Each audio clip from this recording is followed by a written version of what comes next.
जी, अस्सलाम वालेकुम। आज जो है एक इंतहाई अहम वीडियो के साथ आपकी खिदमत में हाज़िर हैं। आज की वीडियो में हमने 9वीं क्लास की बायोलॉजी इंग्लिश मीडियम का पहला चैप्टर जो है उसके फर्स्ट हाफ चैप्टर का मतलब पहला चैप्टर उसका फर्स्ट हाफ हमने लिया हुआ है। उसमें से हमने इम्पॉर्टेंट एमसीक्यूज़, शॉर्ट क्वेश्चन और लॉन्ग क्वेश्चन को डिस्कस करना है।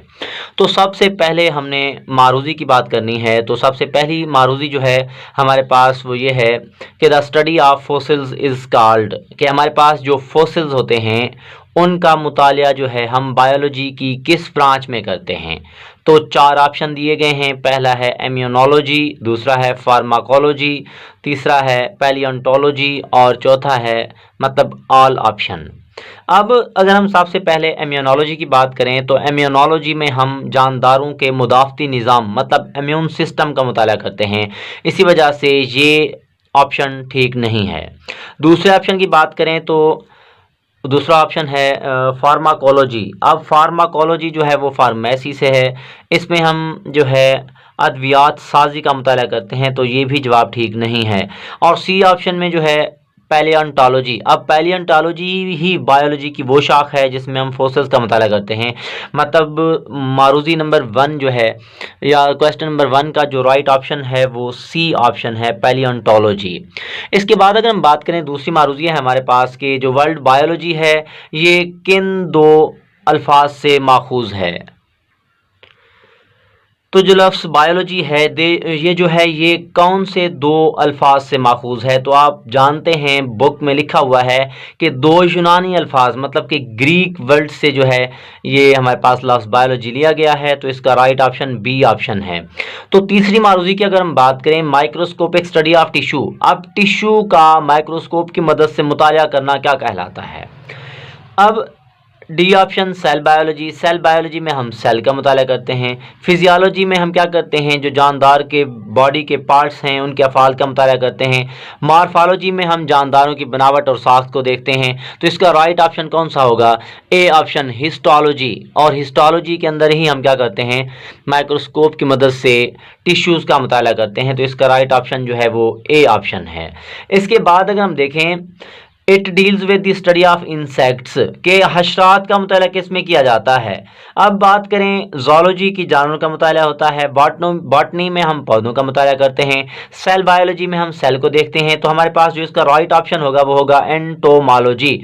मतलब कि एंटोमोलॉजी में हम क्या करते हैं, हशरात को देखते हैं, इंसेक्ट्स का मुताला करते हैं। तो इसका राइट ऑप्शन ए ऑप्शन है। इसके बाद अगर हम देखें the study of functions of different parts of organism, जानदार के जो डिफरेंट पार्ट्स हैं उनके अफ़ाल का मुताला किस में किया जाता है। तो इसका राइट ऑप्शन ए ऑप्शन है, क्योंकि फिजियोलॉजी में हम क्या करते हैं, डिफरेंट पार्ट्स ऑफ ऑर्गेनिज्म का जो है उनके फंक्शन का मुताला करते हैं। तो इसका राइट ऑप्शन ए ऑप्शन है। इसके बाद अगर हम नेक्स्ट एमसीक्यूज की बात करें, स्टडी ऑफ इंटरनल स्ट्रक्चर्स, कि अंदरूनी साख्तों का मुताला किस में किया जाता है। हिस्टोलॉजी की बात पहले कर चुके हैं, माइक्रोस्कोप की मदद से टिश्यू का मुताला है। फिजियोलॉजी की बात पहले कर चुके हैं कि जानदारों के जो पार्ट्स हैं उनके अफ़ाल का मुताला है। जेनेटिक्स में हम जीन्स को पढ़ते हैं, विरासत में इसके किरदार को पढ़ते हैं। लेकिन यहाँ पे हमारे पास इंटरनल स्ट्रक्चर की स्टडी की बात की गई है, तो हमारे पास किस में आती है, एनाटमी में। मतलब कि एनाटमी में हम क्या करते हैं, अंदरूनी साख्तों का मुताला करते हैं। तो इसका राइट ऑप्शन जो है वो बी ऑप्शन है। इसके बाद अगर हम देखें it deals with the study of classification. अब क्लासिफिकेशन कहते हैं ग्रुप बंदी को। अब जानदारों की क्लासिफिकेशन जो है जो की जाती है उसका मुताला हम बायोलॉजी की किस ब्रांच में करते हैं। तो एनाटमी अंदरूनी साख्तों का मुताला है, जेनेटिक्स जीन्स का मुताला है, हिस्टोलॉजी में हम टिश्यूज़ का माइक्रोस्कोप की मदद से मुताला करते हैं।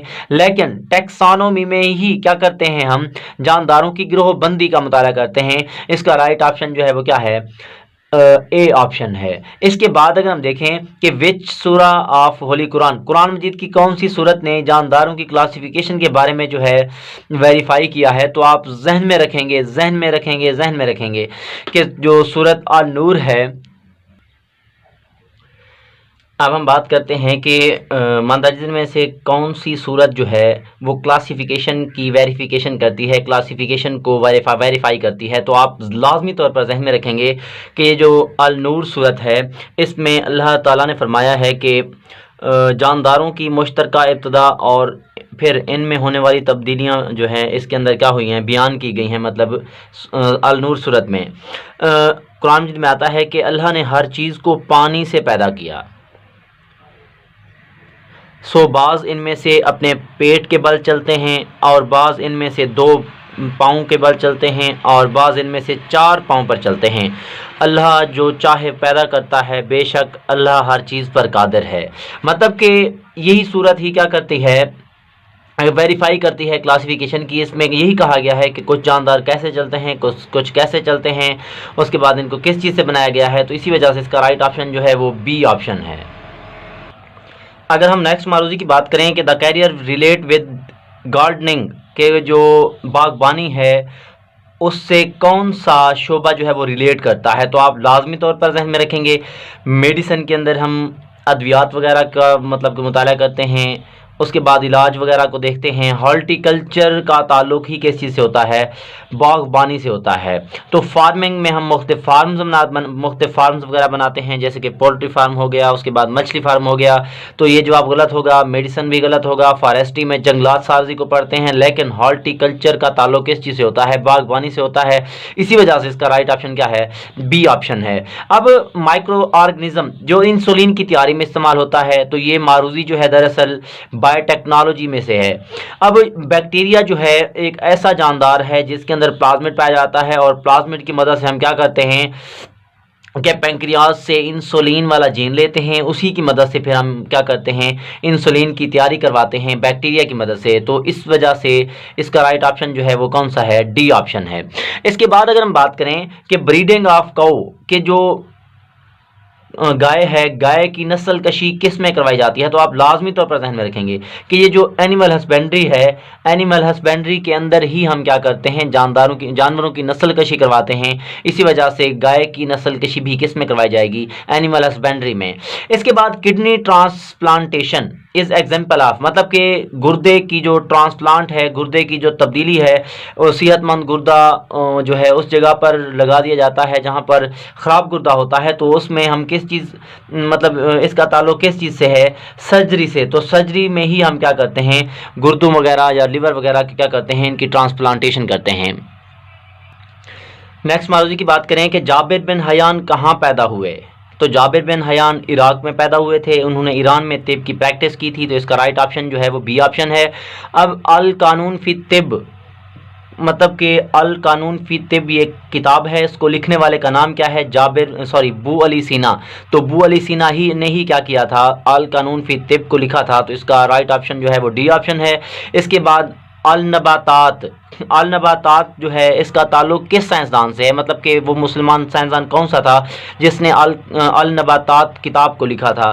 तो आप लाजमी तौर पर ध्यान में रखेंगे इसका नाम है कि जाबिर बिन हयान, मतलब जाबिर बिन हयान ने ही इस किताब को जो है वो राइट किया था। इसके बाद अगर देखा जाए फाउंडर ऑफ मेडिसन के बानी जो है वो किसको माना जाता है, तो आप जहन में रखेंगे बू अली सीना को।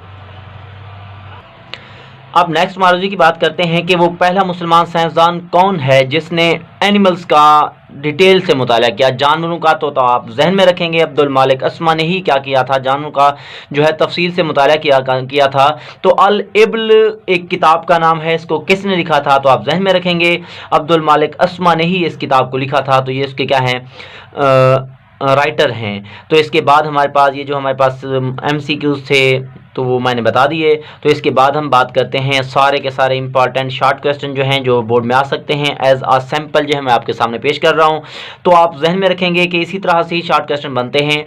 अब पहला शॉर्ट क्वेश्चन है डिफाइन बायोटेक्नोलॉजी और फिजियोलॉजी। अब बायोलॉजी की शाखें जो हैं उनमें से हमने लिया हुआ है बायोटेक्नोलॉजी जो है बायोलॉजी की वो शाख है जिसमें हम क्या करते हैं, माइक्रो ऑर्गेनिजम्स को इस्तेमाल करते हैं जिससे क्या होता है इंसानियत को फ़ायदा पहुंचता है, तो उसको हम बायोटेक्नोलॉजी का नाम देते हैं। इसके बाद फिजियोलॉजी क्या है कि जानदार के जो मतलब हमारे जानदारों की बॉडी है उसके जो मुख्तलिफ पार्ट्स होते हैं उनके अफ़ाल का मुताला कहलाता है, फिजियोलॉजी कहलाता है। इसके बाद दूसरा शॉर्ट क्वेश्चन जो है पैरासाइट्स और पैरासाइटोलॉजी। पैरासाइट्स का मुताला पैरासाइट्स का मुताला कहलाता है पैरासाइटोलॉजी कहलाता है। और पैरासाइट्स क्या होते हैं, ऐसे जानदार होते हैं जो अपने होस्ट के ऊपर रहते हैं, जगा लेते हैं, उनसे खुराक हासिल करते हैं और बदले में नुकसान पहुंचाते हैं, उनको हम पैरासाइट्स बोलते हैं। अब एक और चीज़ में रखेंगे, जहाँ पे डिफाइन पूछा गया है वहाँ पे तारीफ लिखेंगे, एग्जाम्पल लिखेंगे। जहाँ पे व्हाट पूछा गया तो वो पूरा सवाल लिखेंगे, पूरा जो टॉपिक होगा वो पूरा का पूरा लिखेंगे। जैसे कि what are major biological issues in issues today, आजकल के जो बायोलॉजिकल प्रॉब्लम्स हैं वो कौन से हैं। तो बुक के अंदर जो है, टेक्स्ट बुक के अंदर छोटा सा डब्बा बना हुआ है, वहाँ पे लिखा हुआ है इंसानी आबादी में इजाफा, मुताद्दी बीमारियाँ, नशावर अद्वियात, माहौलियाती आलूदगी जो है वो आजकल के क्या हैं, बहुत बड़े बायोलॉजिकल इश्यूज़ हैं। अब बात की जाए डिवीज़न ऑफ बायोलॉजी की, बायोलॉजी की 3 डिवीज़न हैं, ज़ूलॉजी, बॉटनी, माइक्रोबायोलॉजी। ज़ूलॉजी में हम जानवरों का मुताला करते हैं, बॉटनी में पौधों का मुताला करते हैं, माइक्रोबायोलॉजी में छोटे जानदारों का मुताला करते हैं जो हमें आम आँख से नज़र नहीं आते। इसके बाद देखा जाए what is mean by genetics and fossils. अब जेनेटिक्स आप जानते हो कि जीन्स का मुताला और विरासत में जीन्स के किरदार का इल्म क्या कहलाता है, जेनेटिक्स कहलाता है। फॉसिल्स क्या होते हैं कि जो मुर्दा जानदारों की बाकियात हैं उनको हम फॉसिल्स कहते हैं। इसके बाद देखा जाए डिफाइन बायो फिज़िक्स और बायोकेमिस्ट्री। अब बायोफिज़िक्स में हम क्या करते हैं, इसका ताल्लुक फिज़िक्स के उन कवानीन से है जिनका अतलाक बायोलॉजिकल मुज़ाहरा पर होता है, मतलब कानून फिज़िक्स के हैं, इस्तेमाल कहाँ पे होते हैं, बायोलॉजी में, जानवरों में या जानदारों में, उनको हम क्या नाम देते हैं, बायोफिज़िक्स का नाम देते हैं। बायोकेमिस्ट्री में हम क्या करते हैं कि जो जानदार हैं उनके अंदर जो केमिकल रिएक्शंस हो रहे हैं उनका मुताला क्या कहलाता है, बायोकेमिस्ट्री कहलाता है। जैसे कि अगर बात की जाए तो फोटोसिंथेसिस और रेस्पिरेशन जो है उसका वो जो है क्या होते हैं, उनका मुताला किसमें आता है, बायोकेमिस्ट्री में। इसके बाद डिफाइन बायोमेट्री एंड बायोइकोनॉमिक्स। बायोमेट्री जो है बायोमैथमेटिक्स का दूसरा नाम है। अब बायोमेट्री या बायोमैथमेटिक्स में हम क्या करते हैं, जो तजर्बात किए जाते हैं बायोलॉजी में, वहाँ पे जो डेटा इकट्ठा किया जाता है उनका तज्जिया, उनका जो है हिसाब किताब किसमें किया जाता है, बायो मतलब कि मैथमेटिक्स जो है, मैथ जो है, रियाजी जो है, उसके असूल को इस्तेमाल करके किया जाता है। इसके बाद बायोइकोनॉमिक्स, इसका ताल्लुक जो है जानदारों के मुताले से, मतलब कि मुआशी हवाले से है। जिस तरह गंदम के ऊपर कितनी हमने मतलब कि कितना खर्च किया है और उससे जो नफ़ा या नुकसान हुआ है उसका मुताला भी हम किस में करते हैं, बायोइकोनॉमिक्स में करते हैं। इसके बाद देखा जाए what is meet by biogeography. अब बायो जिंदगी को बोलते हैं, जानदारों को बोलते हैं, जियो जमीन को बोलते हैं, ग्राफी फैलाव के बोलते हैं, मतलब कि जमीन के मुख्तलिफ जोग्राफियाई हिस्सों में जानदारों का जो फैलाव है उनके मुताले को हम क्या कहते हैं, बायोजियोग्राफी का नाम देते हैं। अब अगर हम नेक्स्ट बात करें what is biotechnology, elaborate it's uses. अब बायोटेक्नोलॉजी पहले बता चुके हैं कि इसमें हम क्या करते हैं, जानदारों, छोटे छोटे माइक्रो ऑर्गेनिज्म को, छोटे छोटे जानदारों को जो है हम इस्तेमाल करते हैं, उनसे फिर मुख्तलिफ मवाद या जो है मादे हासिल करते हैं और वो मादे जो है वो इंसानियत के फ़वाद के लिए इस्तेमाल किए जाते हैं। जैसे फर्मेंटेशन है, मशरूब साजी है, तो उन सारी चीज़ों में जो है किस चीज़ को इस्तेमाल किया जाता है, बायोटेक्नोलॉजी को। इसके बाद describe animal husbandry in biotechnology. Biology के अंदर एक शोबा जिसका नाम है एनिमल हस्बेंड्री। एनिमल हस्बेंड्री में हम क्या करते हैं कि एनिमल हस्बेंड्री के अंदर हम क्या करते हैं, जानवरों की नस्ल कशी करते हैं, जानवरों को खुराक वगैरह दी जाती है, उनके अंदर ब्रीडिंग करवाई जाती है, नस्ल कशी करवाई जाती है, जिसकी वजह से जो है बहुत ही अच्छी अक़साम के जानवर हमें मिलते हैं और ये जो है इंतहाई अहम शोबा है। और इस शोबे में क्या किया जाता है कि ऐसे लोग जो हायर सेकेंडरी तालीम के बाद, FSC के बाद यूनिवर्सिटीज़ में जाते हैं, वहाँ पे क्या करते हैं, स्पेशलाइजेशन करते हैं, तो उसके बाद वो ये शोबा अपनाते हैं, तो इससे इंसानियत को जो है वो काफ़ी सारा फ़ायदा पहुंचता है। इसके बाद अगर देखा जाए व्हाट इज़ हॉर्टिकल्चर। अब हॉर्टिकल्चर का ताल्लुक बागबानी से है। इसमें मुख्तलिफ आराइशी फूलों और फलों वाले जो है क्या करते हैं, आराइशी जो खूबसूरत फूलों वाले पौधे जो हैं उनकी क्या की जाती है, परवरिश करवाई जाती है, उनके जो है उनकी मिकदार में इजाफ़ा किया जाता है, तादाद में इजाफ़ा किया जाता है, जिसकी वजह से जो है वो क्या होता है कि मुख्तलिफ़ मकासद के लिए, घरों को सजाने के लिए, दफ्तरों को हर जगह मतलब कि खूबसूरती के लिहाज से जो है हम क्या करते हैं, पौधों का इस्तेमाल करते हैं। इसके बाद देखा जाए कि सर्जरी के 2 इस्तेमाल। अब सर्जरी में क्या करते हैं, बॉडी पार्ट्स को अलहदा करते हैं, वहाँ से रिमूव कर देते हैं या एक्सचेंज करते हैं। अगर बॉडी के अंदर कोई ऐसी चीज़ बन गई है जैसे ट्यूमर्स हैं, उनको रिमूव करने के लिए आप सर्जरी इस्तेमाल करते हो। उसके बाद गुर्दों या गुर्दे जो हैं उनकी पैबंदकारी भी इसी तरह से की जाती है। गुर्दों की ट्रांसप्लांट भी जो है इसी की तरह की इसी चीज़ की मदद से जो है वो की जाती है। इसके बाद देखा जाए बोअली सीना का किरदार क्या है बायोलॉजी में, तो बोअली सीना जो है इसको हम नाम देते हैं कि ये मुसलमान साइंसदान है। उसके बाद इन्हें इल्म तिब का बानी माना जाता है। बोअली सीना को मगरब में एवेसिना के नाम से जाना जाता है। वो एक तबीब, फ़िलासफ़र, माहिर फ़ल्कियात और एक शायर थे। इनकी एक अहम तरीन किताब अल कानून फ़ी तिब को मगरब में जो है तिब का जो कानून है उसका दर्जा जो है हासिल है। तो ये सारे का सारा काम जो था वो बोअली सीना का था। इसके बाद इम्पॉर्टेंट लॉन्ग क्वेश्चन जहाँ तक जो मतलब कि हाफ चैप्टर जो है उनमें से अहम लॉन्ग क्वेश्चन जो बनते हैं वो ये हैं कि बायोलॉजी की तारीफ़ करें, किसी 8 ब्रांचेस की वजाहत करें तो आप बायोलॉजी की तारीफ़ करोगे। उसके बाद 8 ब्रांचेस जो हैं उनकी तारीफ़ें करते जाओगे। अब रिलेशनशिप ऑफ बायोलॉजी का दूसरे साइंसी इल्म से ताल्लुक़ जो है, इसमें आप बायोफिज़िक्स, बायोकेमिस्ट्री, बायोमैथमेटिक्स, बायोजियोग्राफी और बायोइकोनॉमिक्स की बात करेंगे। इसके बाद पूछा जा सकता है कि बायोलॉजी के अंदर जो कैरियर्स हैं उनमें से किसी 4 या 5 की वजाहत करें तो आपने उनकी वजाहत करनी होगी। तो इसके बाद देखा जाए मुसलमान साइंसदानों का किरदार जो है बायोलॉजी में क्या है, तो आप लोग जो है इन सवालात को आप सामने रखते हुए आप आइडिया लगा सकते हैं कि पेपर के अंदर किस तरह से सवाल बनते हैं। और इन सवालों के अलावा जो हैं वो बाकी जो चीज़ें बच गई हैं उनसे भी आपको आइडिया हो जाएगा कि किस तरह से सवाल बनते हैं और उनको कैसे अटैम्प्ट करना पड़ता है। ओके बेटा, अल्लाह हाफिज़।